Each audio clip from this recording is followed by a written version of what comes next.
તો મિત્રો અત્યારે સૌથી પહેલાં વાત કરવામાં આવે તો મહાવીરસિંહ સિંધવનું અવસાન થયું ભાઈ, અને ત્યારબાદ આજે મોટા મોટા કલાકારો પણ એમના બેસણાની અંદર આવ્યા. હવે તમને ખબર હશે મિત્રો કે મહાવીરસિંહભાઈ સિંધવ કે જેમને મિત્રો ત્રીજા કે ચોથા માળેથી કૂદકું માર્યું હતું અને સાહેબ શીખ નીચે સુધી પટકાણા, છતાંય મિત્રો એક લોહીનું ટીપું પણ નહોતું આવ્યું. તમે જુઓ તો ખરી મિત્રો, એક લોહીનું ટીપું પણ ન આવ્યું. એટલે ક્યાંક ને ક્યાંક પોલીસે ગુનો નોંધીને વધારે તપાસ હાથ ધરી કે શું ખરેખર ભાઈએ આત્મહત્યા કરી કે પછી મિત્રો શું ભાઈની હત્યા કરી નાખવામાં આવી. એને લઈને પોલીસ અત્યારે ઊંડાણપૂર્વક તપાસ કરી રહી છે. પણ અત્યારે વાત કરવામાં આવે તો આજે એમનું બેસણું રાખવામાં આવ્યું ને એમના બેસણાની અંદર સાહેબ તમે તમારી આંખોથી જુઓ કે કેટલા બધા કલાકારો આવી ગયા. જી હા મિત્રો, એટલા બધા કલાકારો આવી ગયા જેટલા કલાકારો આપણે વિચાર્યા હતા. તમે જુઓ મિત્રો, દેવાજભાઈ ખવડથી લઈ કીર્તિદાન ગઢવીથી લઈ ગીતાબેન રબારીથી લઈને બહુ મોટા મોટા કલાકારો મિત્રો શ્રદ્ધાંજલિ આપવા માટે આવ્યા.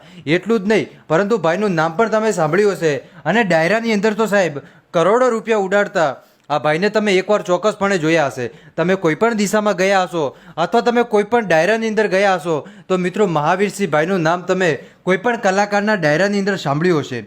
હવે મિત્રો એ જ કલાકારની અંદર ક્યાંક ને ક્યાંક તમે બેસણું જુઓ ને આ બેસણાની અંદર સાહેબ આજુબાજુના લોકો આવ્યા, ગામો ગામથી લોકો આવ્યા. એટલું જ નહીં પરંતુ બીજા પણ લોકો આવ્યા, દૂર દૂરથી લોકો આવ્યા હતા. એટલું જ નહીં કે ખાલી ગામો ગામથી આવ્યા, બીજા અન્ય લોકો પણ ઘણા બધા આવ્યા હતા.